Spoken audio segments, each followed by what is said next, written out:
Dr. Frederick Okay. Burton, Philadelphia. If you have any issues with that, then get in contact with me, and then I'll try to reach out to him and his wife on your behalf. Okay. What's the best way to reach you? Probably get a whole bunch of stuff on there. Yeah, email is good. The thing with emails is that a lot of times brothers and sisters do not put a subject line that is catchy or simple to understand. If I don't know why someone's contacting me, Okay. I'm not likely to respond because I'm so busy. So in the email, the Okay. subject line needs to jump out. A referral for doctor who will see children without referral for pediatrician for unvaccinated children, or something that jumps out that let me Okay. know exactly what this is so I can get right to it. Sometimes people will send me like a 5-page letter. I'm not able to Right. get, to the point, but if you do that, that's fine. You could also text me as well. And Okay. the email on the website is fine because that goes directly to the email. So I can be emailed on the website, drumarjohnson.com, or you can email me directly, drumarjohnson@yahoo.com. Either or, they both come to the same account. Okay. Thank you so much. I appreciate it. No problem, sis. Thank you. Let me go ahead with that brother. Good brother. You still there? Yeah, I'm still here. Okay, go right ahead with your question. All right, it's not really a question. I have a situation. Um, my son's mother, he's not allowing me to see him, and like I have like a criminal history, so they are. I had that resolved, like I got treatment and everything like that, but we're going through the custody court, and they told me I have to wait until like basically June, so I haven't seen him since like the beginning of October. And Okay. I'm trying to get pointed in the right direction to see, what could I do, what steps could I take to be able to see him. Well, sorry to hear about that. You may have to get an attorney. You may have to get a custody attorney, a custody lawyer. The other thing too is you should also write your judge. I've seen situations where a brother or mother would write to the judge about their situation involving their child, their love for their child. I would like to see my child. And sometimes the judge will respond, which is miraculous, especially in large cities. And where are you calling from, good brother? Philadelphia. Okay, so we're both in Philadelphia. Okay, wow. So Philly, very, very busy, but I've heard of it here too. I've heard of judges that have written people back. So if I were you, I would find out the judge address. I would write to that judge, and I would keep on writing to that judge. And I would also put in another petition. I would go ahead down there to family court, put in another petition to get the current decision modified. You can challenge that current decision. Now, the thing about a lawyer, if you get an attorney involved, they can get you in front of a judge like next week. Doing it yourself may take a little bit more time. So I would write to the judge, but I would also put in another petition to go before the judge to have the current decision modified. I would challenge it. In essence, I would go ahead and challenge it. But trust me, writing to the judge sometimes, not all the time, but it sometimes bears some favorable fruit. Okay. Thank you. No problem, my brother. Good luck with that. Is there another question on the call this morning? Yes, I have a question. Yes, sister. Where are you calling from? I'm calling from Tallahassee, Florida. Yes, indeed. I'll be in Jacksonville, Florida on Wednesday, December the 28th for Kwanzaa. Go right ahead. Okay. This is my first year homeschooling. I have a son who's 15, a daughter who's 13. And I pulled them out of school for various reasons. But I'm facing some challenges with my son in terms of reading and comprehension, writing with understanding. And I've been just looking for ways to get him interested in reading, in independent reading, not so much curriculum required reading, We use the Florida Virtual School right now, being that I didn't select any other type of curriculum, being kind of new to this, and I just add the, I guess, the Afrocentric,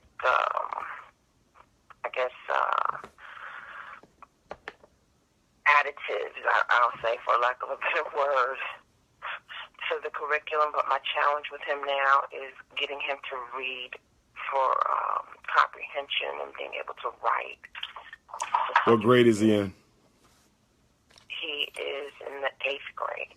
Okay, he is in the 8th grade. Well, part of this situation, because he is an 8th grader, how long have you been homeschooling? Just started August. Okay, well, some of this is simply going to have to be transitioned. Some of it is going to have to be transitioned, but because he is an 8th grader, a lot of this you're just going to have to make him do because it's in his best interest. He might have a little laziness there, he might be spoiled a little bit. So some of this, you're going to have to break him out of it. And the way you're going to do that is with consequences and rewards. So basically, you might set you may set a goal for him, how much you're supposed to read a week or 2 weeks or for a whole month. And if he reaches the goal and he's able to answer some comprehension questions about what he read, because the goal of reading is to understand, then there may be a reward. If he fails to do the reading that is required from him on a daily basis, then there will be a consequence and that's given on a daily basis. So nothing motivates a child like rewards that they want and consequences they don't want. So the other thing too, because he is older, you need to have a serious conversation with him, about why you're homeschooling and how he feels about it. Because with older children, they're not necessarily going to be too open to going into a homeschool situation when socialization in public school with their peers becomes so much more important to them as they get older. So he may feel like he's being punished or penalized for being homeschooled in the first place. Now, the decision is ultimately yours because you have to do what's right for your son. But it's going to be very important that he understands exactly why this is being done, so he can understand that this is not a punishment. Because I think that some of this resistance is him rebelling against the fact that he never wanted to be homeschooled in the first place. And the other thing I would add to... Go ahead. That is, and that had been the feedback. I did what you just expressed, explaining to him and talking to him. And I did that leading up to this decision because of the fact that basically the establishment is saying my son can't read, he can't comprehend, I had this whole other scenario in terms of how, our black boys are being labeled, and I explained to him, I showed him the testing results. I went over the testing results with him, showing him that, well, I don't know what you were doing during this test, but this is what they're saying. But I know differently because I have read with you. We would take turns reading back and forth, so I know that there is some laziness in there. So I gave him the opportunity to select what he would like to read, and it leans toward all in sport. But now I have to make some choices for him for content so that his vocabulary will be expanded and he can see different types of writing, so he can try to be familiar when it's time for him to write. So I have had that discussion, and I do recognize that some of it is rebellion, but now that I'm really observing him closer, since I'm one-on-one with both of them for the most part, there are some comprehension issues that I'm recognizing. Right. And it's not, I keep explaining to him the only way to expand vocabulary is to read more. You can't change behavior by explaining. You cannot change behavior by explaining. You change behavior through consequences and rewards. You can talk to him till you're blue in the face. The only thing that controls behavior is consequences and rewards. The other thing too is you got to get him out that house. Maybe the reading needs to be done at the library. Maybe the reading needs to be done at the local library. We also need to look at what he is reading, what we're asking him to read, Make sure he's involved in choosing what it is he's going to read. That's also very important. It should be, in my opinion, it should be non-fictional material, stuff that matters, not make-believe. And start small. Since you guys are just getting started, you know, it may just be a couple pages a day. That's it. And then you build up, you know, to longer increments of reading material. But start small. You always want to start small, you know, and grow slow. Slow and steady is better than leaps and bounds, because when you do leaps and bounds, children may begin to feel overwhelmed and they give up, and now you're back to square one. So slow and steady is what works best. But a lot of this, I know what, you know, 8th grade, a lot of it is just the sheer laziness that comes from not wanting to do. And if he's used to getting his way with you, he's not going to do. So you're going to have to make up your mind that you're going to break his misbehavior. Ultimately, between a mother and a son, or any parent and a child, regardless of gender, it's a tug of war. You know, the child has made up their mind that they're going to do things a certain way, whether you like it or not. You have to make up your mind that they're not going to do things a certain way, whether they like it or not. And ultimately, the person who has the most willpower wins. When a parent says, I can't do nothing to stop my child from doing X, Y, or Z, and you're not saying that, I'm just saying, for example, then basically what they're saying is the child won the willpower contest, period. You know, the child, too often we let the kids win the willpower contest. It's about willpower. They want to stress you out till you leave them alone. It's a power play. And unless you're more committed to changing his behavior than he is committed to maintaining his behavior, it will never change. It's all up to us. We win or lose before we even try, based on our mindset. Yeah. You know, my second question to you is, are you familiar with any other online teaching modalities? I don't know if you're familiar with kind of like paralleling the curriculum in the public schools, and I went with it so that I would be satisfying the requirements that for the state of Florida for graduation purposes, you know, looking down the road, knowing that I would like both of these children to be college educated, so that I won't have any issues when it was time for them to go to college. But, you know, I'm kind of frustrated with that in a way, because just the way it's set up, and it's very stringent, and it doesn't give me a lot of flexibility as a parent. They have to do that curriculum. But see, you can add, you can add anything that you want to add on top of that, though. So, yeah. I mean, he's going to have to meet, you know, those requirements. See, here's the other thing too, is deciding how long, you know, you plan on homeschooling. If you plan on homeschooling all the way to 12th grade, you know, then you don't necessarily have to worry about that as much, because he's going to graduate, you know, from you, basically. Not many states require that homeschool kids pass a test to get a diploma, you know, so if you're going to homeschool him until he's completed, then you don't have to worry as much as a parent who's only going to homeschool for a couple of years and put him back in school. So if there's a chance that he's going back to school before he graduates, then you're definitely going to need to make sure that you are keeping a close eye on his mastery of the expected grade level standards for his state. And it doesn't have to be that curriculum. You can download state standards from the website. You can go to your state Department of Education website and download the state standards. So you don't have to use that curriculum. You can make up your own. I mean, if you go to, you know, any bookstore, you know, there's curriculums you can get. I was at Barnes and Noble's yesterday here in Philadelphia. You know, the education section is curriculums for every grade, every subject. You go online and Google it, it's there. Amazon. I mean, homeschooling is a very big industry because so many white parents are homeschooling. So you won't have a problem with materials, but I don't think your issue is materials. I think it's your son's lack of discipline and attitude.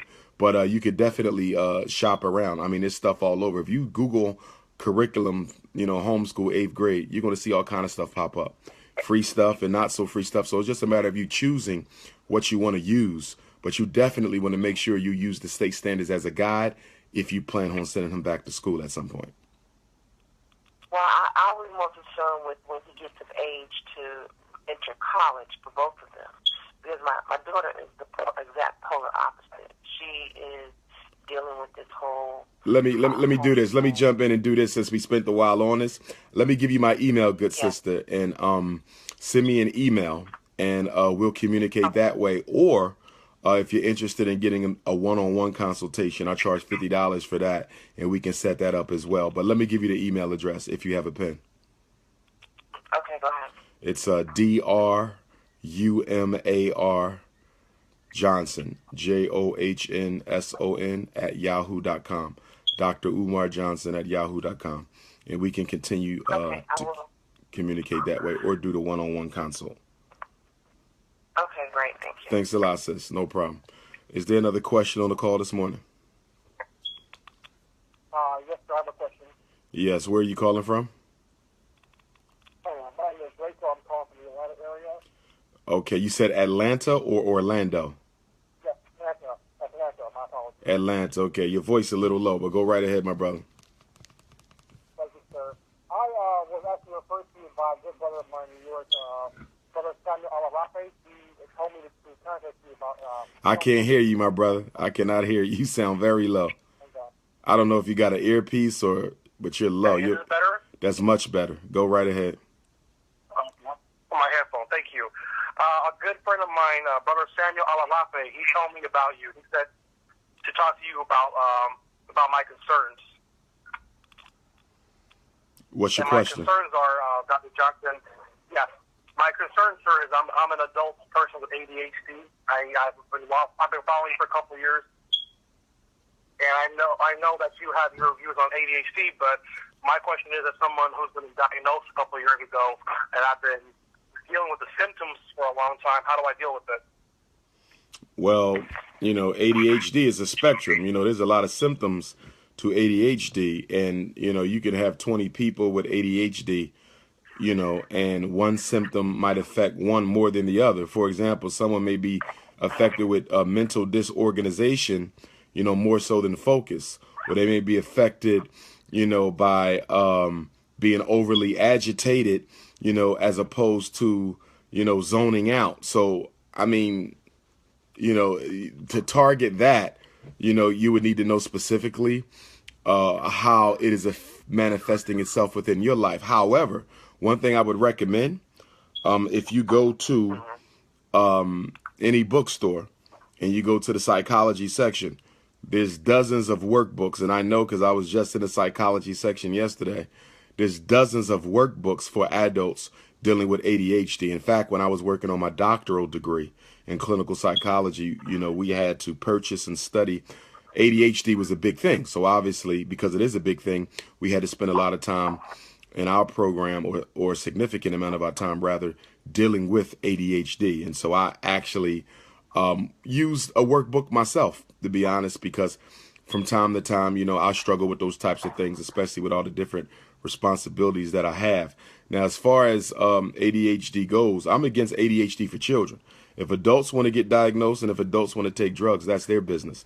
But children are not self-referred for medication, and they are not self-referred for ADHD. So my fight with ADHD is children, not adults. But I would definitely recommend you get one of those self-help books. I think they'll be a big help to you. Also, you want to simplify your life and simplify your schedule. Okay, because folks with quote unquote ADHD, they have difficulty managing a lot of things at one time, and they cannot operate in a disorganized way. So you basically want to come up with a system for your daily activities. You want to reduce distractions as much as possible. You want to make sure you're getting adequate sleep.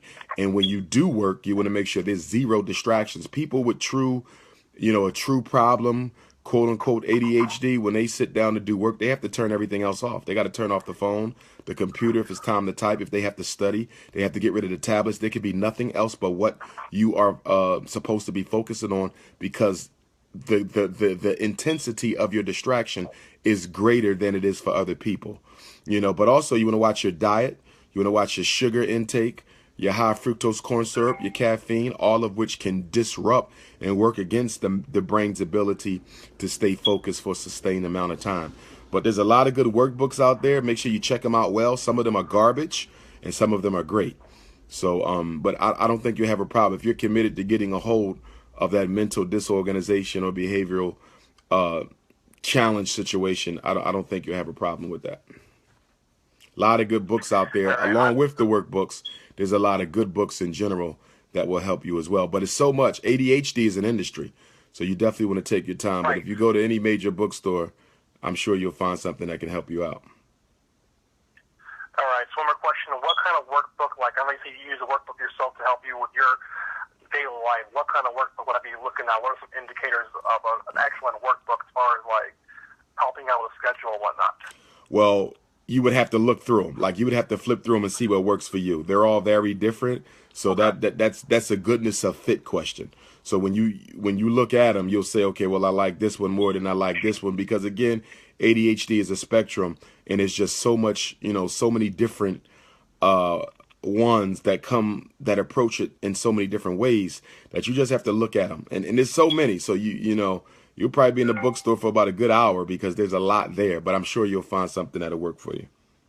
Now, the other thing too, you might have to consider hiring a behavioral therapist. Behavioral therapist, and of course I'm trained in cognitive behavioral therapy, but you would need to find a behavioral therapist, possibly if you have trouble managing it yourself. Once you give it a serious effort, a behavioral therapist can help you with that too. So consider that a behavioral therapist or behavioral psychologist if you're not able to get a hold of it on your own. That might be something to do. I've been attempting to work on it for many years since I was a teenager, and I only got diagnosed a couple of years ago. I'm in my early 30s right now. I've done a lot of natural remedies, talking to different people. I went, to a clinic, and I'm very well with the drugs and the danger, but at the same time, it's just like, it's so mind-boggling to know that you have so much potential and you can't get anything done. I feel so, crap, to be for lack of a better word, sir. So, but I'm going to go ahead and look again for a different book, and maybe I'll find something that resonates. No problem. Also, if you need the contact information for the Association of Black Psychologists, if you need a referral, you can text me for that, and you can call them or email them, and they will definitely give you a referral for a psychologist in your area. Okay, Association of Black Psychologists. Thank you. Yes, sir. All right. Is there another question on the call this morning? Yes. Boston, Massachusetts. Go right ahead, good sister. Yes. Hi, Dr. Umar. This is Lucina again. I was able to get you again this week, which is great. I left you a message about my daughter because I know you said that you'll be heading into Boston sometime between now and January. So I did leave you a message on your phone about my daughter. But I actually, I wanted to ask you a little bit about, I don't know if you do job type stuff too, but I actually work for this company, and I've been working for them for a few years now. When I came into the company, the assistant manager automatically, he did not like me. He's white. He did not like me. Yeah, for some reason, he started backstabbing me and causing me all types of issues. The manager that hired me, he was telling him not to hire me because he knew that I was going to be good at the job. And then as I took the job, I over-excelled at the job, and I guess the material that the assistant manager was getting, he wasn't getting it anymore because of the fact that I actually had gotten hired. And basically, he was able to take all the leads and all the material and stuff like that, and he was allowed to set appointments too. Because they were allowing the managers to set appointments just like, they allow the business development reps too. And he actually took me out of set material, tried to stop me from succeeding, and everything he put me in, I would still come out victorious. Okay. It was crazy. And then he quit. And then now the guy that's the manager now, he actually had took his place as the assistant manager, and the guy that's the manager now, he was actually the confirmation manager because Ryan had took his place at the job. And then now all of a sudden, Ryan had left and went to another job, and then what happened with my manager, Michael, is he actually is the manager now instead of the confirmation manager. So they gave him the manager's position back again. They promoted him a few times, and then they gave him the manager's position back again. Now, because of all the issues and stuff that I have with Ryan, Mike actually stabbed me in the back too and tried to cause me problems also. But it's this girl, Katie, that I brought to my job. I brought Katie to my job, and this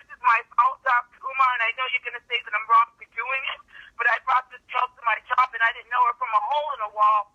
And I thought that, you know, I was thinking about the referral bonus. I was thinking greedy, and I know that obviously, I mean, money is not everything, and I don't know why, because I didn't need the $250 like that. But I thought, you know, this girl's young, she's black. You know, I basically thought like you do when you think about us as black people. You know what I mean? Looking out for another sister. She's young, she's in college.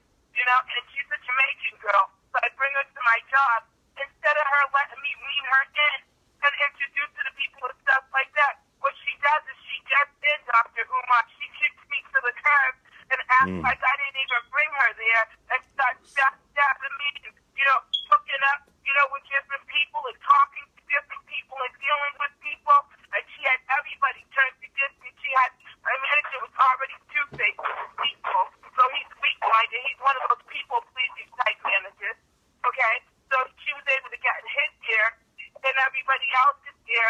The girl caused me all types of problems, Dr. Umar. Get smart all the time and everything. And I'm like, I have to catch myself because I'm like, you know what?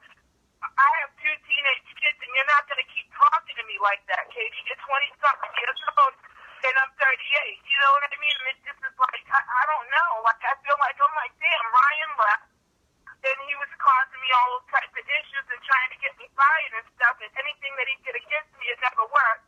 And then now I brought this girl to my job, and I'm like, God, how do I don't understand how I trouble left, and then I brought more trouble to my job. How does that happen?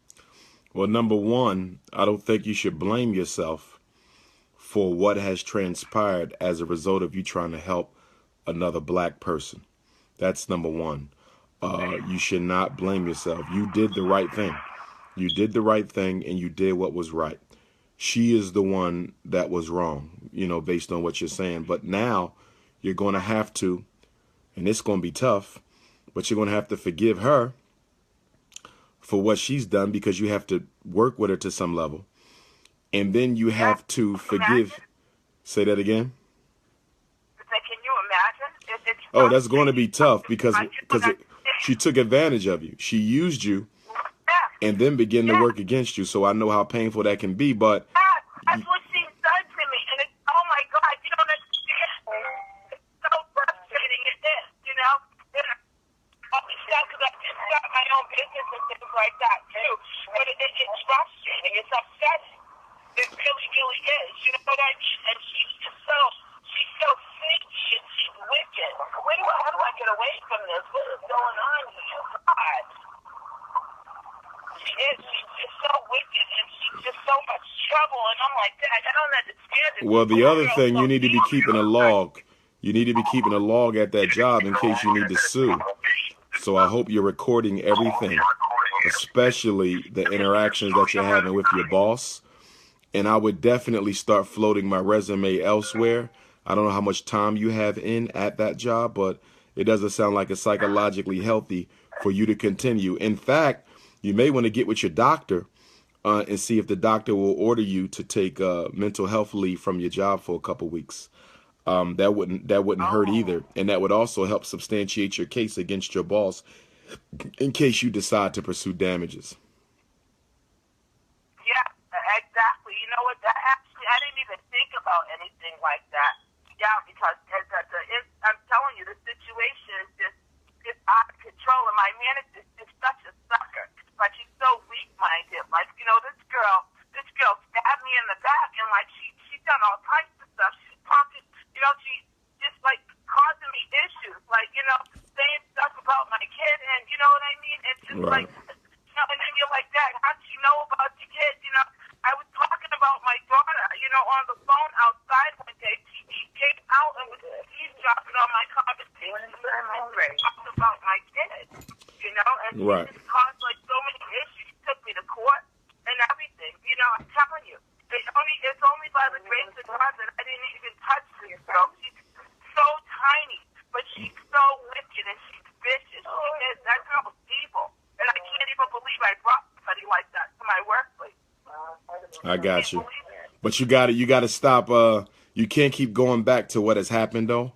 You gotta move forward. It was wrong and it's hurtful, but you gotta move forward. Otherwise you'll keep wounding yourself over and over again with what she has done. So you know, that'll put you in a deep depression. So you have to try to keep your mind from going back to coulda, shoulda, woulda. Coulda, shoulda, woulda has led a lot of people to alcoholism. Coulda, shoulda, woulda has led a lot of people to depression. Coulda, shoulda, woulda has led a lot of people to suicide. So we definitely, you don't want to deal with the coulda, shoulda, wouldas, because you cannot control what. Going to court? Say that again. Can you imagine that, Dr. Umar, me going to court? She Yeah, took me to court. It had me humiliated in my workplace. Everybody knew she was taking me and everything. All my co-workers and everything. I got you. This girl was taking me to court. Yeah. And my I got you. sister knew too. Let's do this. And I said, okay. Let's do this. Shoot me a text, love, and we let's talk a little bit later about that. Okay. Okay, some things that some things you can do. Okay. No problem, sweetie, but Okay. but definitely think about that medical leave, that the mental health leave. I think I think your doctor would be agreeable to that. I'm not sure if it's paid or not, but it'll definitely give you some time away so you can refocus and come on back. If coming back is what's best for you, it may be time to look for another job. Okay. Definitely. Okay, I started my own business too, so. Okay. Yeah. Hello? I'm doing a few different things. Will do. All right, sis. No problem. Okay, I'll talk to you. Okay. All right, love. Stay strong. Is there another? Hello? Thank you, darling. Okay. Is there another question? Okay, I need everybody to stop talking on the line. Okay, mute your phone. The line is not for conversation. It's to talk to me. Is there another question on the line right now?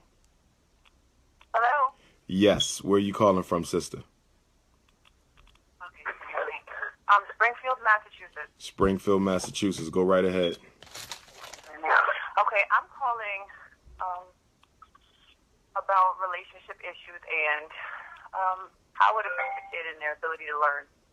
So my question is, I'm a single parent, and I'm wondering, my son is 3, and when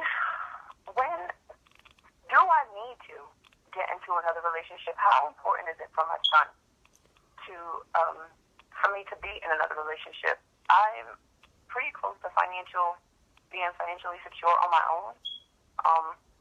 And I've had a lot of past issues in relationships, so I'm not sure that I really want to do the work that it takes to be in a relationship, but I'm not manly at all. So I don't know how I would teach him anything about what men do. And as a matter of fact, I'm kind of a soft woman, so it concerns me a little bit how it'll be when he gets a little bit older. I don't know what it's like to be a man. I don't know how you need to discipline them for them to do what they're supposed to do. But I'm curious about his emotional state. I don't want to be in a relationship with his father again because I think he's a little bit, cray. But I just wonder how important it is to move on and how that will affect his life. Like his own private life when he's in his room by himself or when he's with his friends. For me to bring another man in here. How old? Because at this point, I'm still breastfeeding my son, so that would put some space in between us. And what kind of emotional problems would that cause? How old is your son? He's 3. To be honest with you, I think it's a bit too early with him being 3 years old to be concerned about that. Your son doesn't need you to be in a relationship, and he doesn't need you to be married. But what he will need is a relationship with his biological father, and hopefully the biological father is willing and able to participate in his life. If he's not, then in addition to a relationship with his biological father, he would need to have a relationship with another male figure, a male figure or father figure. That is what's going to be most important for him, not you being in a relationship or being married. What are some ways that some safe ways that I can, that could become available to me? Because I'm not about to leave my son with any man that I don't know. Well, again, we're too. I mean, like, no, or he's not being supervised. I'm not about to leave him with anyone. Well, again, he's only 3 years old, so I think you're worrying about. Even as he gets older, like, because I could stay single, I'm sure, for a while, because I know that I'm not willing to do any type of work. I'm not willing to cook, wash clothes, nothing. So I could do that for a long time. I mean, there's a lot of responsibility. I'm just wondering, seriously, for my son, how, if I'm enough, I guess is what I'm asking. Am I enough? Okay, I need you to hear me because I don't think you're hearing me. I need you to hear me. Okay. Your son is only 3 years old. He's 3. Right. So he still needs his mom, and that's who he's clinging to. Right. I think you're worrying about things too soon. He's only 3. Okay. Okay, the biggest thing now is to make sure that he has a relationship with his biological father, whether that's supervised visitation, whether it's partial custody, whatever it is. He needs a relationship with his biological father and you, his mother. That's the most important thing right now. That other stuff, that doesn't come until later. So, you know, when it comes to children and their development, we have to do the best we can with where they are. Worrying about what he's going to need 10 years from now, you know, or 8 years from now, I think is putting the cart before the horse. He's only 3 years old. So much can happen between now and by the time he's 5. You could be married by the time he's 5. You know, you could be in a relationship by the time he's 5. You know, his relationship with his father may develop and get even better between now and by the time he's 5. So I think that you need not worry about anything right now, but making sure that you spend a quality time with him and making sure he has a relationship with his father. That's it for right now. Okay. All right. You follow me? Thank you. No problem. All right, sweetie. Is there another question on the call today? I have one, Dr. Umar. Yes, ma'am. Where are you calling from? I'm calling from Allentown, Pennsylvania. Allentown, Pennsylvania. Go right ahead. Yes. So here's my situation. I'm a single mom, and when I came to Allentown, I realized that the school system was really, really different. Wait, just a second. I need everybody to mute your phone. I'm hearing background conversations. Don't come on my call with background conversation. Please be respectful. Mute your phone. If you cannot mute it, then hang up. I don't want to hear all that background side talk. Go ahead, good sister. Yes. So what I did was I put her into private school, and, you know, it was a private school where it was mostly white children. And at first, my only concern was really her getting a good education. But so now that she's gone to high school, now she's in boarding school. And, of course, she's one of few black students at the boarding school. So I guess my concern is really just her being aware, being conscious, and not getting this false sense of what reality is. Like, everywhere is in roses, and, you know, everything isn't good all the time, and you're going to come up, you know, upon hardships and things of that nature. So, you know, I really try to get her involved in things in the community. Like, she went to a workshop in Philadelphia, and I wanted her to make connections, you know, with other young black girls, and it was just like, that's what I struggle with at this point. You know what I mean? Like, she's getting the education, but is she getting the cultural, you know, just, you know, of being black and realizing that there's certain things that you're going to come up against. And I just want her to be ready. You know what I mean? I just don't know. What grade is she in? What grade is she in? She's in 9th grade now. Okay, she's in high school. I mean, you know, I went to a residential boarding school for high school myself. You know, and we really didn't get much of any culture. We only had one black teacher in the whole school, even though the student population was 90% black. It's your responsibility to provide her with the cultural enrichment. The school isn't going to do it, so you have to do it. She's at an age now where she can start going to lectures. She can start going to different events. She definitely needs to be reading about her African history and culture, but I think also you have to make a concerted effort to plan for the both of you to go to different types of culturally enriching places. So, you know, the Great Blacks and Wax Museum, you guys may need to travel around. You know, there's an entire website dedicated, several websites dedicated to places of African-American historical significance. So make it fun. You know, take it to the Frederick Douglass Home, the Harriet Tubman House, the Nat Turner Trail, the Oyotunji African Village in South Carolina.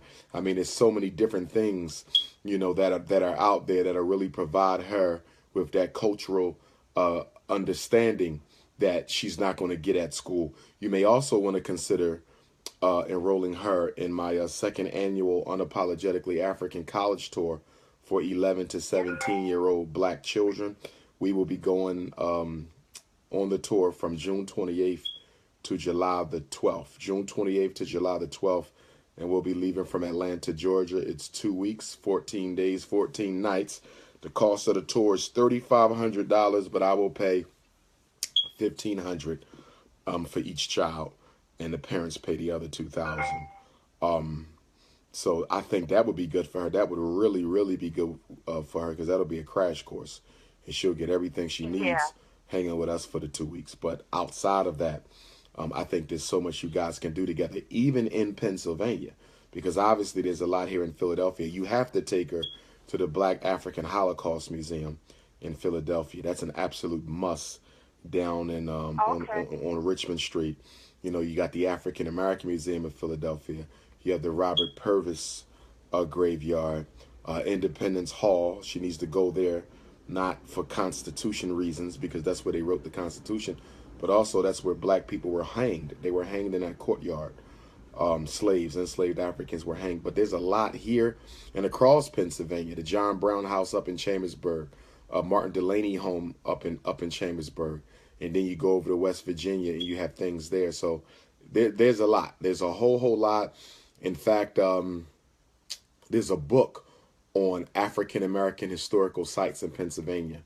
It's a complete. Charles Blockson did it, who's an African historian, who has the Blockson collection that he donated to Temple University a couple years ago.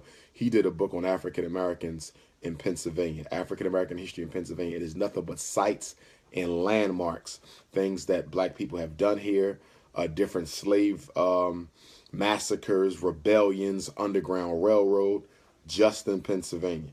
And of course, you got Maryland, you got Delaware, you got New Jersey. So there's so much you guys can research together at the library, and so much you guys can do together. So you won't have a problem finding things, and you can always call on me as a resource too.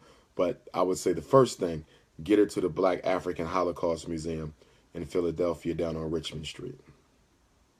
All right, I appreciate that. Can you send a link for the other thing you were just now talking about? Yes, that link isn't ready just yet, the college tour. I'm working on having that ready New Year's Day.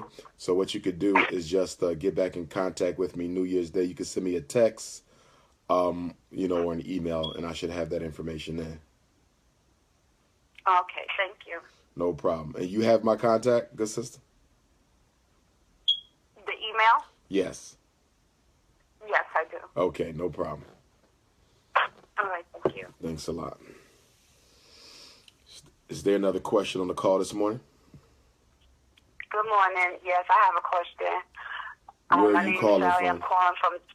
I'm calling from Jamaica, New York. Jamaica, New York. Yes, ma'am. Yes.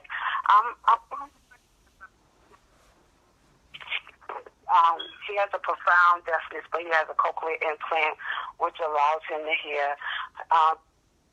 Now he's in mainstream. He's in high school. He was left back for 2 years, and he was in special education, but he's not in special education anymore, but he does have an IEP. Last year, in April, he started getting sick, and the doctor had diagnosed him with a seizure disorder. They prescribed him medication, and I've been giving it to him. After he was on the medication, he passed out on a train. He had a seizure on the train. The police called me. They sent him to the hospital. He recovered. He was okay. Fast forward, recently, November 21st, on his way home from school, he came home and told me, "Mommy, I saw something." I was like, "What did you see?" I saw somebody jumping. He was describing it very explicitly. Wait, he saw somebody do what?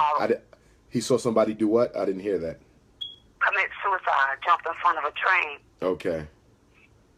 And at first, I'm ashamed to say, at first I didn't believe him. I thought that maybe it was the medicine. Maybe, the medicine is making him hallucinate. I did everything.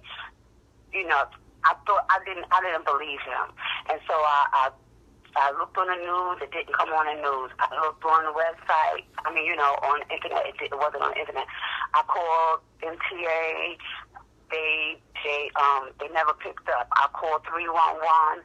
I called the councilman's office. I called the precinct, and the only information I could get was that the officer at the precinct told me that she could not confirm that it happened, but she suggested I get him some type of trauma counseling. I feel kind of, I feel that it's my responsibility to, if this really happened, but it's no way that I can find out. If these authorities won't help me or tell me what happened. Okay, I think I lost you a little bit in terms of what you. Okay, Okay, did he see somebody commit suicide, or was that in his mind? Yes. Yes. Yes, what? He saw somebody commit suicide, or was it in his mind? Right. I believe that he did see it. Okay, but someone's saying he didn't see it? No, I'm saying that it wasn't on the news and it wasn't publicized. Okay, so he saw somebody commit suicide. So now take me to your question. Yes. My question is, all right, I want confirmation from them, okay? But confirmation from who? Confirmation. You want confirmation from who? From the city. About from the city. That someone committed suicide. Yes. Okay, and you need that confirmation for what? I just guess for my own self, but okay. I do believe him.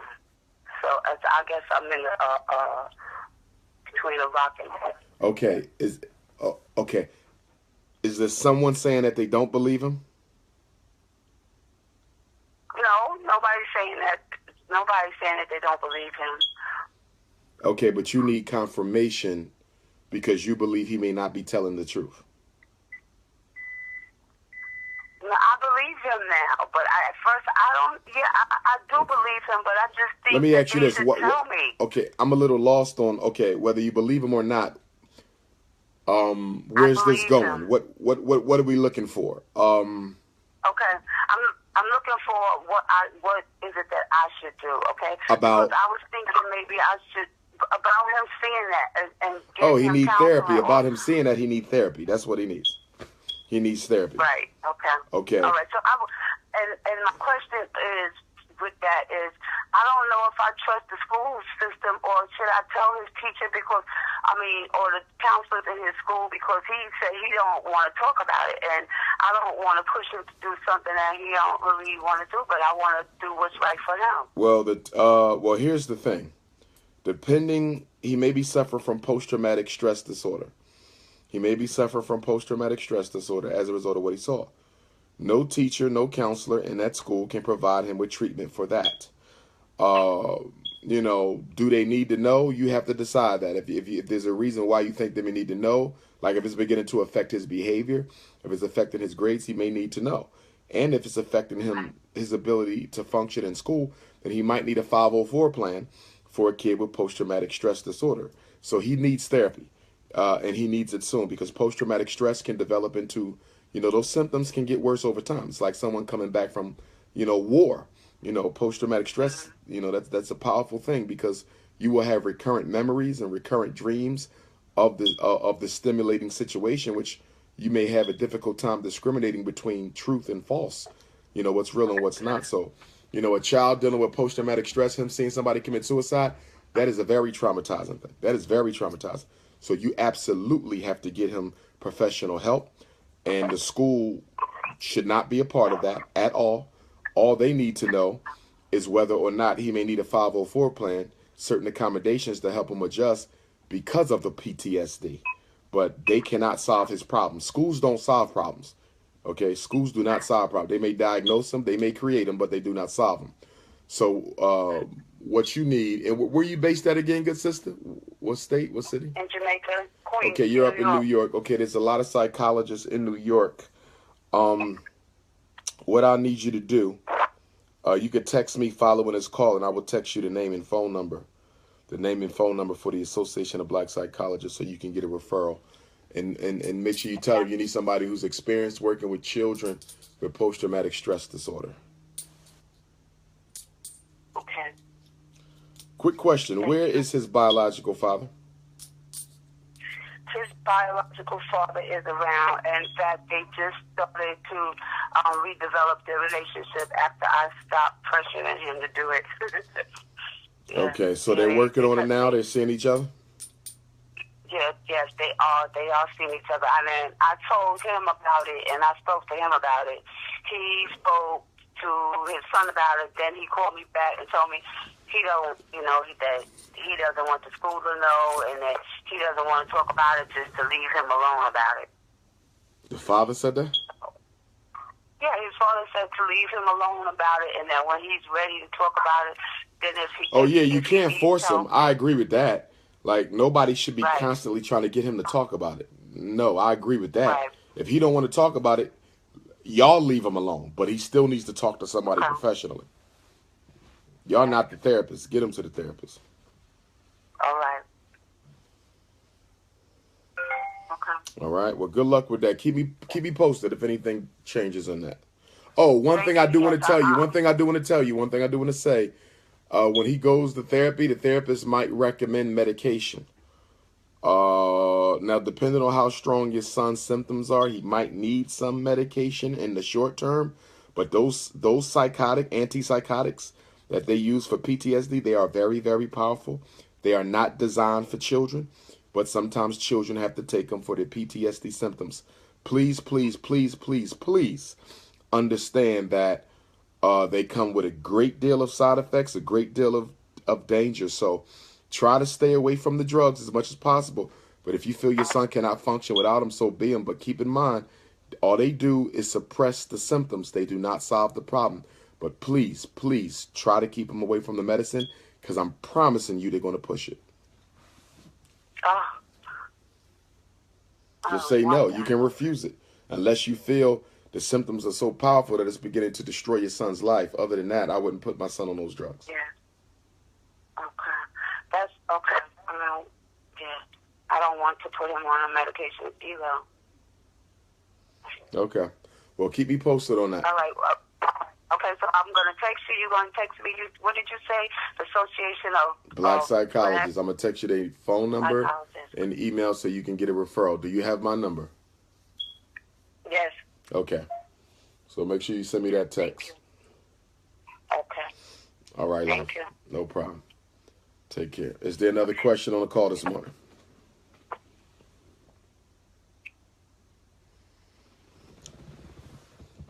Is there another? Yes, I'm here. I have a question. Yes. Where are you calling from? Indianapolis. Indianapolis. Go right ahead, sister. Okay, so my son, so he's 12 now. He's in the 5th grade. He was held back in the 1st grade. He had eczema really bad, and he missed a lot of school. And I'm sorry, I'm being hard. I'm just now getting the kids ready and stuff at school. Okay, so my question now, he is 2 years older than most of the kids in his class. He's wanting to move up a grade, and so I printed out the curriculum that the school uses for the 6th grade students, and then I've broken it up into weeks, and then I've broken it up into days, and I was going to try to just send the app, because I get off of work at 4:30, so from 4:30 or from like 6 till 8:30, we were going to work on this 6th grade curriculum. His principal, however, doesn't think that it's a good idea to try to move him up because he's in the 5th grade now. And so Okay, so you was going to move him by 2 grades? Right. Well, I was going to let him complete his 5th grade year. So that's what grade he's currently in. And so in the fall, I just wanted him to skip the 6th grade and go to the 7th. Okay, I don't have a problem with that. What is the principal's reason for not doing it? He said that usually, he didn't really give a reason why he didn't want it to happen. He just said usually they'll do it in the lower grades, but he's never seen them do it. And so he was just trying, and so basically he kind of gave me a roundabout answer and he said that they've never done it, so he doesn't want me to get my hopes up into thinking that they're going to do it, but he's not saying that they can't do it. And so I just wanted to know, for me, are there any laws that could prevent this, or Well, it comes down to school district policy, whether or not your son's school district has a policy. You got to find out what the school district policy is on a child being skipped. And you don't ask the principal for that. You get that from downtown. You don't even let the principal know you're looking for it. You know, you contact them. You don't tell them nothing, what school your son go to or nothing. You know, I'm just doing research on, you could tell them I'm a parent advocate. I'm trying to help someone out. I'm trying to find what the school district policy is on kids being skipped a grade or two, and where can I find that in writing. You want to see what it says in writing. You need to be armed with that information. There's no law against skipping a kid. Now, school districts like to have little policies where they don't like to skip, but I'm not aware of any school district in America that doesn't allow kids to be skipped. Most of them don't like to do it. Okay, most of them don't like to do it, but I'm not aware of any school district that does not allow it, that has a policy against it. There is no state law against it anywhere. Okay, there's no state law against it anywhere. So find out what the policy is. But if you want your son to be moved up a grade, there's nothing they can do about it. You know, if he has already mastered the grade level material where he at, you know, you don't want him wasting his time. So it'll be nothing. It'll be nothing they can do about it. okay. But you got to get the information so you know what you're dealing with. Okay. And so when they give me that information, will that also, because I'm kind of just like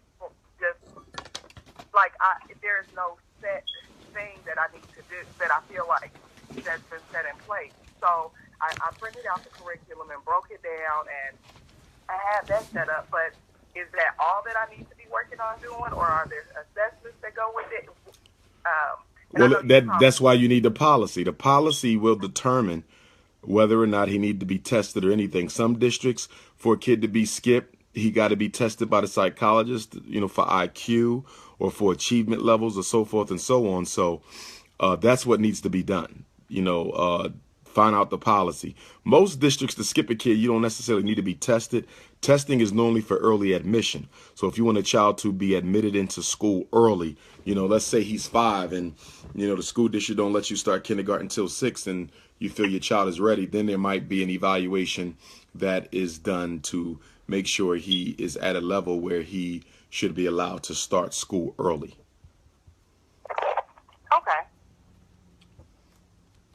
All right. So get that policy info. That's what you need. Okay, thank you. No problem. Is there another question on the call this morning?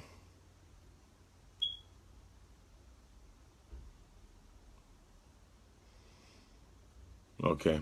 Did I get to everybody? All right. So on that note, just a couple of announcements. Kwanzaa tour will be coming up. Dr. Umar Johnson will be speaking in Baltimore, Maryland on Monday, December the 26th. Baltimore, Maryland, Monday, December the 26th. Okay. And then I will be speaking in Jacksonville, Florida, Wednesday, December the 28th. I will be speaking in Detroit, Michigan, Motown, Detroit, Michigan, Friday, December the 30th. And we will end Kwanzaa off on New Year's Day in Atlanta, Georgia, Sunday, January the 1st, Shrine of the Black Madonna. And then we will head to Los Angeles, California, on Saturday, January the 7th. And then we will head to Durham, North Carolina, on Tuesday, January the 17th.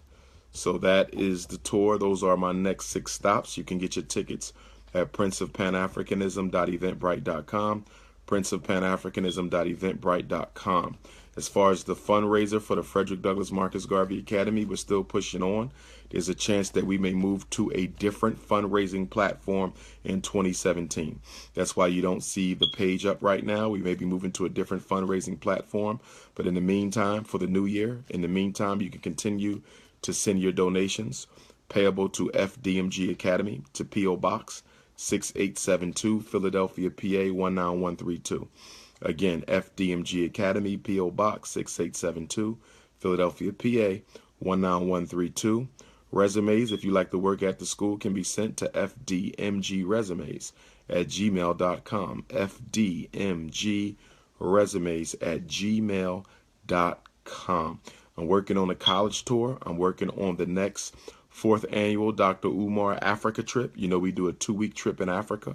I'm also working on the extended 90-day repatriation task force. Extended 90-day repatriation task force. We're working on that as well.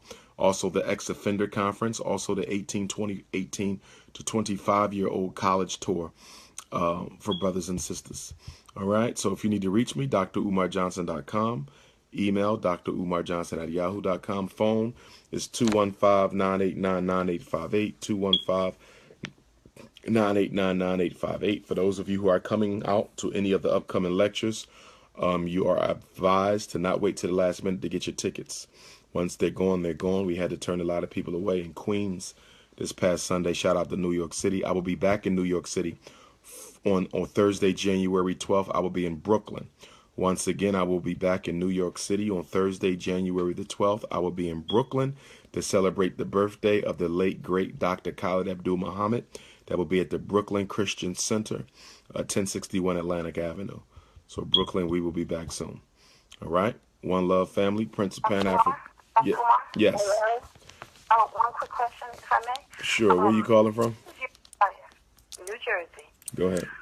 What is your advice for parents who are casually being threatened to have DIFAs called on them when they don't move fast enough with any little thing in these public schools?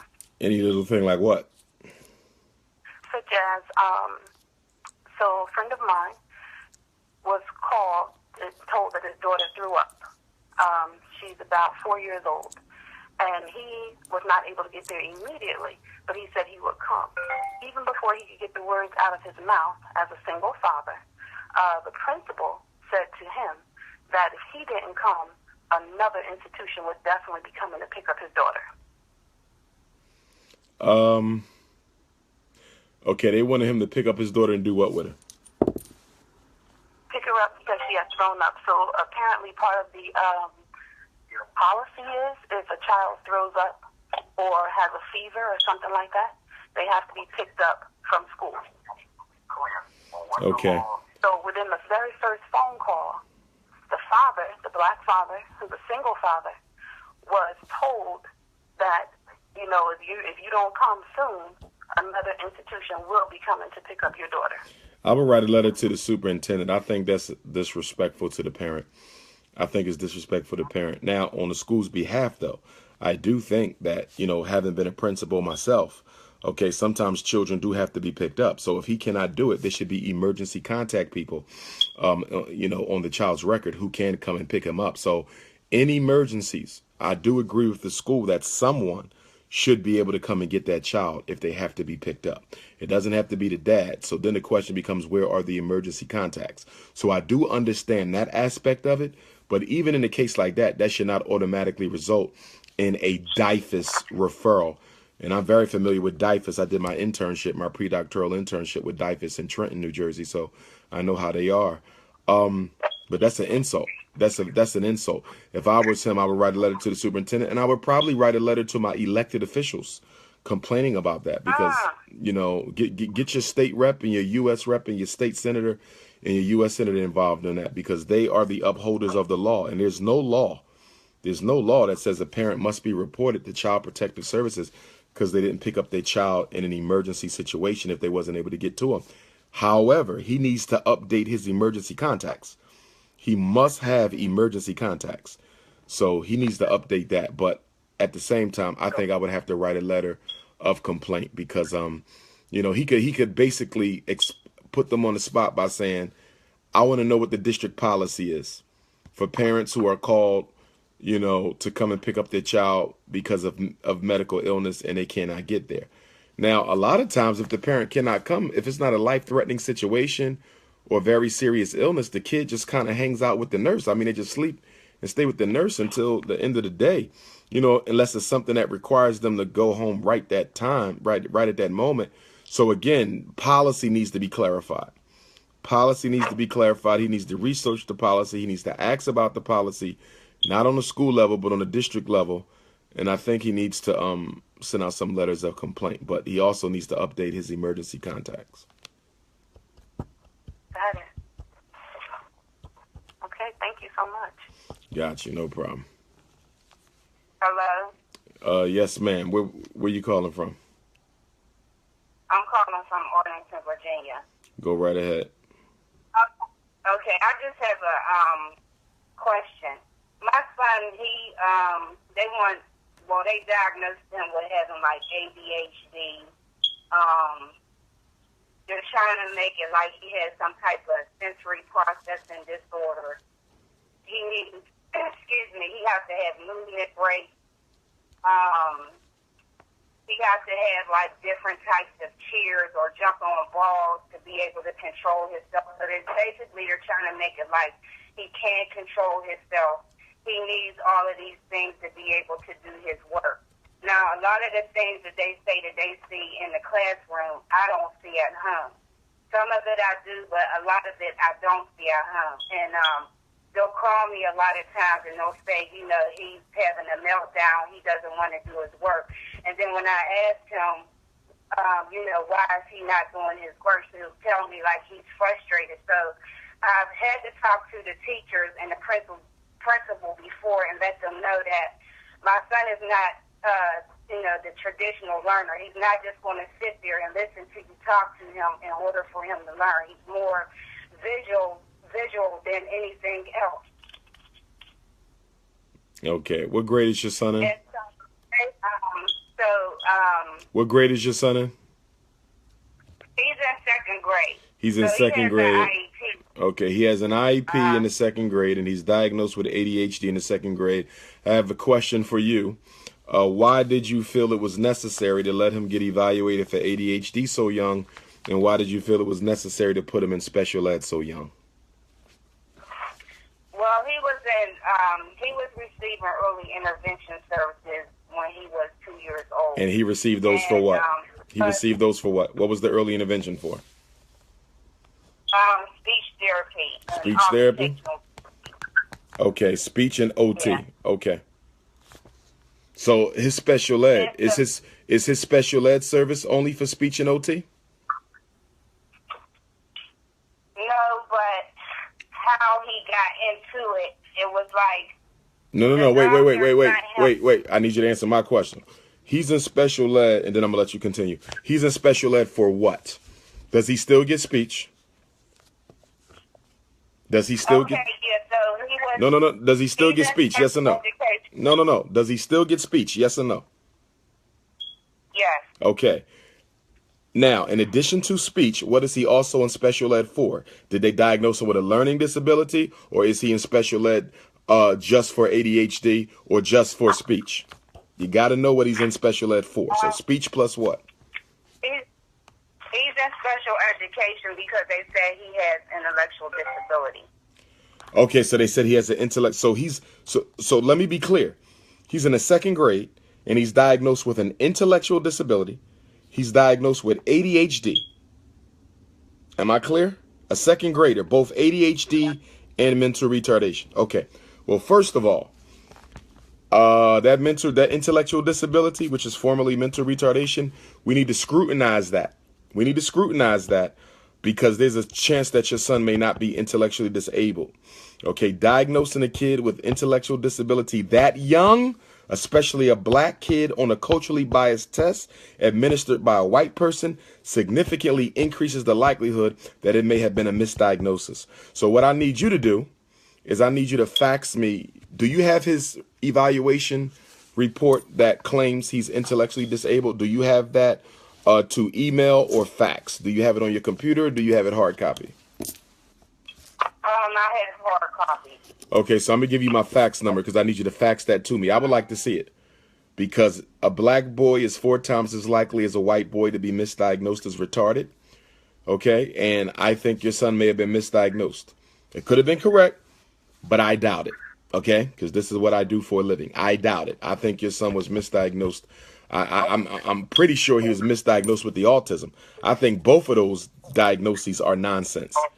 Okay, but go ahead and finish with your question. Then I'm gonna give you my fax number because I want to read that report. Go ahead. Okay, so when I pitched things to Hold on, sis. I'm sorry. I need everybody to mute your phones. The sister talking, I'm hearing background conversations. Okay, or is that you, sis? Is that your background? No, that's not my background. Okay, that's not your background. I need everybody to mute their phone. I shouldn't have to ask for that. I really shouldn't have to ask for that. We should have enough respect for each other to just do that. Okay, go ahead and finish. Somebody's still on that line, running a damn mouth on my call. Negroes. Go ahead, sister. Okay, so they were telling me that there was a lot of things that he didn't know how to do, like his ABCs and count and things of that nature. And I kept telling him he does know how to do these things. So I actually had to end up taking and video recording him and then sending it to him in an email to show them that y'all keep saying that he can't do these things, and I'm telling y'all that he can, but y'all don't believe me. So when I show them these videos and they see he knows how to do this stuff, the teacher says to me, well, I gave him a test this morning and he didn't know how to do it. So the problem that I have is that you just can't sit down and say 6 plus 3. You have to show him 6 plus 3, but you got to put the dots and things. But that's not intelligence. That's not intelligence. That's skill. In other words, and I'm hearing you, good sister, but that has nothing to do with him being intellectually disabled. That's skill. In other words, you cannot diagnose a kid as intellectually disabled because he lacks a certain skill. Skills have to be taught. Skills have to be developed. If he don't know his numbers and if he don't know his letters and all of that, it's because he never been taught it. Okay, either we're not working with him enough at home to learn it, or he's not getting the appropriate instruction and repetition at school. But that has nothing to do with his level of intelligence. You don't get diagnosed because you don't know your numbers or your letters. You get diagnosed as being intellectually disabled because of your score on the IQ test. And that's why I need to see your son's evaluation report. But I need your parents to slow down on these evaluations. He was too young. You should have never given, and I'm not faulting you because you didn't know any better, but you should have never gave permission for him to be evaluated for ADHD that young. You should have never gave permission for him to be evaluated for special ed that young. Okay, he's too young for that. We have to stop getting these evaluations when these babies are that young. All psychological evaluations are opinions. They are only professional opinions, period. Okay, but you can undo this. You can undo this, and based on what I see when I read the report, I'll have a better recommendation for how we should move out. Yeah, but I'm not saying that that's what he has intellectual disability for. What I'm trying to ask really is that, will I be able, or am I able to get a 504 plan for him for an accommodation for his specific learning style? Okay, you can only get the 504. Okay, he has a diagnosed condition. He could get the 504 for the ADHD. Okay, he could get the 504 for the intellectual disability. Okay, you don't necessarily get a 504 for a different learning style. You can push it, but it normally needs to be a diagnosed condition of some type. You know, but my whole thing is, I mean, your son has the IEP, you know, the intellectual disability, and then he got the ADHD, and now we looking for a 504. I mean, we loading up on this kid. I got a funny feeling if I evaluated your son, I find out he needs nothing but more practice on his academics and a little bit more discipline. But if you want to, he doesn't have intellectual disability. I don't agree with it, but when it was given to me, it wasn't told to me what intellectual disability was. They didn't just say, oh, it means that he's retarded. They gave me every other explanation of it when it wasn't, I got you. I got you. But you should have never signed that form. Don't sign nothing else. He could have never been evaluated without your permission.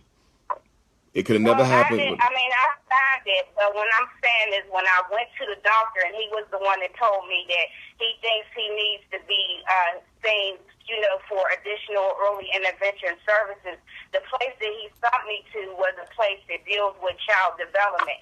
So when they, did this evaluation, all of that came up under it. I didn't know anything about that. I'm just thinking, they're going to just diagnose him and saying, oh, well, he just needs more speech or things of that nature. But I didn't know that he was going to have all of these diagnoses that came with it. Right, but once again, I don't care what the doctors. Yeah, but the hospital is the hospital. I mean, a hospital can have their opinion, but you don't let the hospital, the doctor's opinion at the hospital, determine what you're going to do with your child in the school. They not in the school. So the doctor can say all kind of stuff in the hospital. He ain't in the school, though. So we got to stop letting people who not even there. He's not even there. He's the doctor at the hospital. He cannot tell you what your son need in school because he ain't in the school. He's a doctor. He ain't no psychologist. You understand? He's the doctor. So, we just got to, and it ain't your fault. I'm not coming down on you at all. But we just have to be a little bit more careful whose advice we take. And we need to make sure we agree with the advice when we take it. And we need to understand that doctors work in hospitals. They don't work in schools. That's like me as the psychologist telling you, your child needs surgery.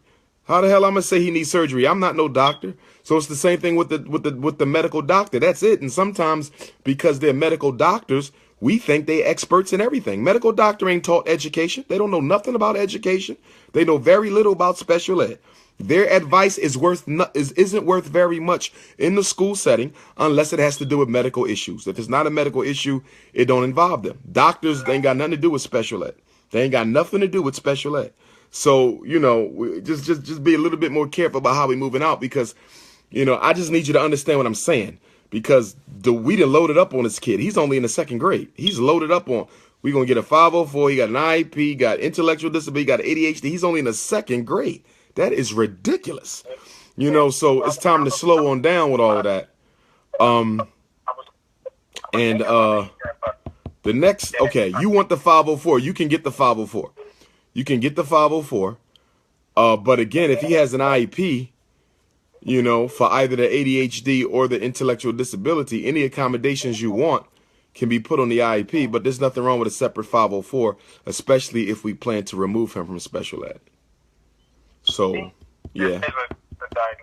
But I think we need to get them labels off your son. That's what I think. But think about it. But I want to see the report. I want to see the report because we don't want your son going around diagnosed as intellectually disabled. That's going to affect him because that means he's going to be in a very slow class. Intellectually disabled kids, they're going to separate him out. He's going to suffer. He's going to suffer if we leave that label on him. So please get me the eval. Are you ready for my fax number? Yeah, I'm ready. It's 215-827-5404. 215-827-5404. After you fax the evaluation, you need to text me. And my cell number is 215-989-9858. 215-989-9858. Text me. Tell me that you faxed it. Tell me your son's name and tell me the area code that it was faxed from. Your son's name and the area code it was faxed from. That's what you're going to text me after it was faxed so I can pull it up and call you and let you know what I think. Hold on. Who the brother in the back? Who the brother? There's a brother on my line who's talking out loud. My brother, mute your phone. I don't need to hear you. Mute your phone. But is your son on medication? No, he's not on medication. Okay, thank God. No meds. Good. Keep it that way. All right, so get me that eval and then send me a text, and we're going to talk. So you want me to send you an email and a text? No, I want you to send me the evaluation. That's the fax. Unless you have it on your computer, you can email it. Do you prefer to email it or do you prefer to fax it? No, I have to fax it because it's just hard copy. Okay, so then you fax that, then you're going to text me. Okay. To let me know that you faxed it, your son's name, and the area code that you're faxing from. So make sure you know the number that you're faxing from. That's the only way I can pull it up because I get lots of faxes from lots of different parents. Okay. All right? Okay, thank you. No problem. All right, sweetheart. Take care. Is there another question on the call? I have a co-parenting question. Sure. Where you calling from? Allentown. Yes, ma'am. Okay, so I try to have my daughter's father involved in her life. I want him to keep that communication open, but the problem is that he's not really stable, so I can't like have her go over to him. So he's like always coming down to my house because he lives in New York, and I get upset because I feel like he's infringing upon my personal space. But this seems to be the only way that he's able to spend time with his daughter. And so I'm just thinking, like, am I being a pushover by having him come in my personal space, knowing, but, you know, there's no other way for him to, besides, you know, being on the phone, for him to really have communication with her. Now, okay, when he comes, how often is he staying? How long does he stay? Is he coming down for a day and he's leaving, or he's staying for the weekend? What's going on? Like the weekend. The weekend. Only you can decide if that is too much. It sounds like it's too much for me. You know, but I don't know. You know, I don't know your situation. You know, I mean, I don't know if you have a significant other or working on having a significant other, but ain't no man going to tolerate the baby dad, you know, staying over for a weekend just to see their kid. That ain't sounding too right. So what you may have to do is you may have to, I mean, the 2 days is a good thing, but maybe you and him can work together where he can stay at a hotel. That's an option. Maybe you have a friend or relative who wouldn't mind having him stay there. That's what I would do. You know, if he's not too much of a risk, you know, I would have my brother or an uncle, you know, or someone I know say, hey, you can stay over his house, but I'm not comfortable with you staying in my house anymore because we need to keep the boundaries clear and make it, you know, make sure we know what this is not about us. It's about the child. So I would find another place for him to stay. You know, that's what I would do. How often does he come down? Is this monthly or weekly or? It's like, because now she's in boarding school, so she, you know, she'll come down for Thanksgiving. He came for 2 days. She's coming home for Christmas.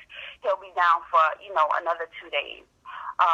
The thing about it is that, yes, like you said, I don't have a significant other right now, and I kind of wonder, well, what would happen? How would he work around this if I did have a significant other? So I think in that respect, he, you know, is comfortable in saying, well, I know she ain't got nobody, so I can go down there. Well, here's the thing. But I always wonder about. You have to set the boundaries. He ain't setting them. You're going to have to set the boundaries. So it's all going to come down to you. You know, if it was me, I would find someone else he could stay with. A friend or relative who he could stay with. That's what I would do. The other thing, too, you got Airbnb, you got hotels, you got motels, you got rooms you can rent. I mean, you can even look in the newspaper, go online, Craigslist. There's always people renting rooms, you know, $50 a night. You can have an arrangement where you just pay them or he pays them or y'all go half on that $100 bill for those 2 nights. But there's a lot of creative things that can be done to avoid him from sleeping in your house 2 nights a week. Right. I mean, he's really limited on funds. I don't get child support, but Right. I don't let that be a deterrent. Yeah, with him having a relationship with her. Yeah, and I applaud you for that. But even with the limited funds, okay, we don't want to disrupt his relationship with his daughter, no matter what. We want the 2 days to continue. And I want to emphasize that. Okay. At the same time, you got to decide how far you're willing to go to accommodate the situation. If it was me and he's, I would split it with him. I would say, listen, well, first of all, if you can afford the whole thing, pay the whole thing, in terms of, hotel and lodging. But I really think you can find someone he can stay with. I really think you can find someone else, that he can stay with. So you got to make sure that, you ain't necessarily wanting them in that house too, because you can find someone else for him to stay with for them 2 nights, because it ain't that he ain't staying for months or anything like that. Renting a room, people are always renting rooms. So, if you want him out the house, I don't think it takes much to set that up. Okay. You feel me? But you got to know yourself, though. You got to, are you done with him is the question. No, there's nothing funny going on there. Trust me. I got Half you. of the time when he comes, I go out of the house. I find something else to do. Like, I, don't want to, like, argue with him in front of her, because that has happened a couple of times, and I told him, that's why I don't want you in my personal space, because I don't want to argue like that in front of her. I end up apologizing to her. I try to curb my behavior, but I feel like, why am I curbing my behavior in my personal space? And that's where, and so it's like a real funny situation. He even has another daughter in Jamaica who came down to stay with us for Christmas. And I wanted, my daughter to know her sister and develop that bond, that relationship. So I think I do a lot of things to go above and beyond so that, I can do things differently than how I was brought up. Right. But at the same time, I feel like my personal well-being is put at risk because he is unable to provide and do for himself, and therefore it leaves me accommodating. I follow you. Yeah, I think it's time for you to professionalize the situation. I think it's time for you to professionalize the situation, come up with some rooming options for him that does not include your home, and then determine how far you're able to meet him financially so that can take place. Yeah, me meeting him financially is not going to happen. Okay, that can happen. Well, the other thing too is your daughter goes up. The other thing too, and I don't know, if he has family where he lives, but she may have to go and visit him as opposed to him coming down to visit her, or maybe that can alternate. That's another way to reduce the amount of time that he spends in your home. He doesn't have that support. I mean, he's been in a position where he's been living in a room like in New York, and there's been times that I've sent her up there, and I'm like, you guys kind of figure it out. You know what I mean? But she's older now. She's in high school, and that's just not going to work for her. Well, here's the other thing. Because she's in high school, she's not a young child. Because she's in high school, I don't really see why he got to be in your house at all. She's in high school. She's at a boarding school. Okay. And most boarding schools have a place where parents can stay, for a day or two. So if he has to, stay at the boarding school, I know they got an extra cottage, an extra room, a parent suite, that's what we had at Scotland. We had a cottage where the parents could come and stay for a weekend, whatever the case may be. So I'm sure that they could accommodate him in some way. If you say, listen, I want to see my daughter, they might not accommodate him every week, but I'm sure they would accommodate him at least once a month or twice a month. So, again, I just think there's a lot of options outside of him coming to your home. Okay, I'll look into that with the school, how he can set that up for himself. Right. Thank you. Good luck with that, sis. Good luck with that. All right, thank you. All right. Is there another question on the call?